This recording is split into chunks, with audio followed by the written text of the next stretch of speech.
નમસ્તે વિદ્યાર્થી મિત્રો. આજે આપણે પ્રકરણ 4ના સ્વાધ્યાયનો 23મો દાખલો જે છે એ કરવા જઈ રહ્યા છીએ. આમ તો આ દાખલો ત્રિપરિમાણમાં જો સમજવામાં આવે તો તમને સમજવો ખૂબ સહેલો પડશે.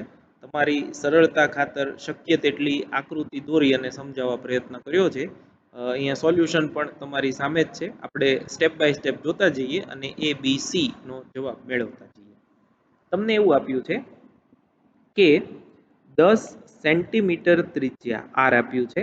નળાકાર વિસ્તારમાં 1.5 ટેસ્લા જેટલું નિયમિત ચુંબકીય ક્ષેત્ર છે, જેની દિશા અક્ષને સમાંતર પૂર્વથી પશ્ચિમ તરફ છે. 7 એમ્પિયર વિદ્યુત પ્રવાહ ધારિત તાર વિસ્તારમાં ઉત્તરથી દક્ષિણ તરફ પસાર થાય છે. જો તાર અક્ષને છેદે ઉત્તર દક્ષિણને બદલે ઉત્તર પૂર્વ દક્ષિણ પશ્ચિમમાં ફેરવવામાં આવે અને ઉત્તર દક્ષિણ દિશામાં રહેલા તારને અક્ષથી 6 સેન્ટીમીટર નીચે લેવામાં આવે તો તાર પર લાગતા ચુંબકીય બળનું મૂલ્ય અને દિશા શું હશે?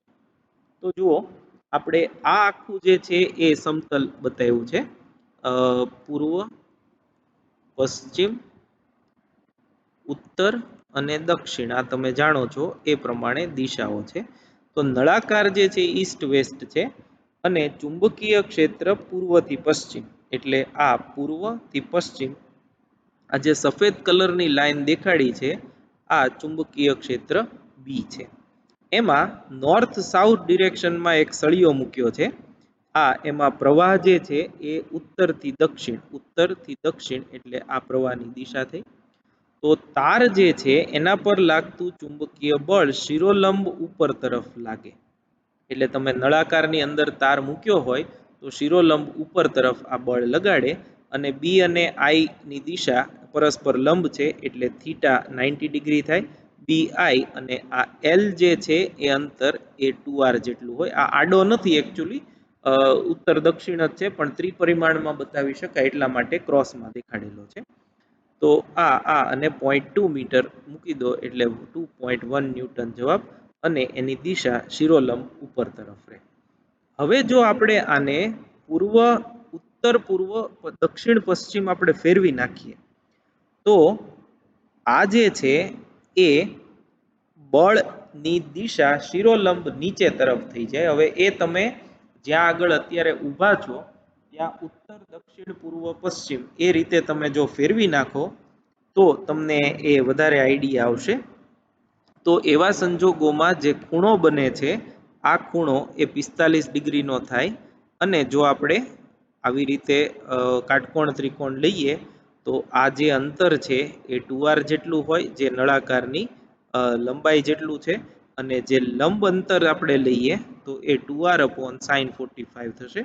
એ નો જવાબ 2.1 ન્યૂટન જ આવશે, પણ એની દિશા જે છે એ શિરોલંબ નીચે તરફ થશે.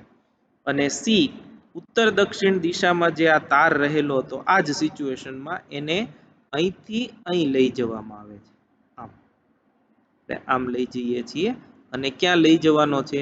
નીચે તરફ 6 સેન્ટીમીટર.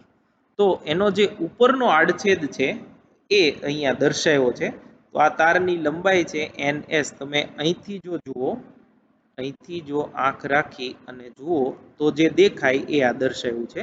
તમારી સામેનો વ્યૂ, આ L છે એ લંબાઈ થઈ, આ R થશે અને આ D જે છે આ અંતર એ તમને આપ્યું છે 6 સેન્ટીમીટર.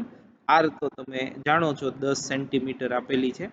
તો એના પરથી આ અંતર જે છે આટલું અંતર એ 8 સેન્ટીમીટર થશે. એનું બમણું કરો એટલે L મળશે એ 16 સેન્ટીમીટર. અને પછી BIL sin થીટા ઉપરથી તમે 90 ડિગ્રી જ રહેશે, પણ લંબાઈ જે છે એ બદલાઈ જશે, એ 0.16 થાય અને આની દિશા પણ શિરોલંબ નીચે તરફ હોય છે. એટલે વધારાના સ્વાધ્યાયમાં આ દાખલો છે.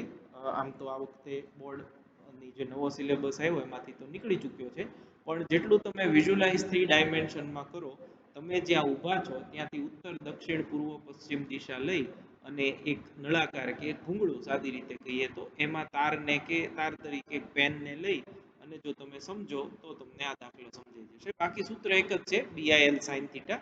એ સિવાય બીજું કોઈ સૂત્ર આમાં વાપરવાનું નથી. Thank you very much.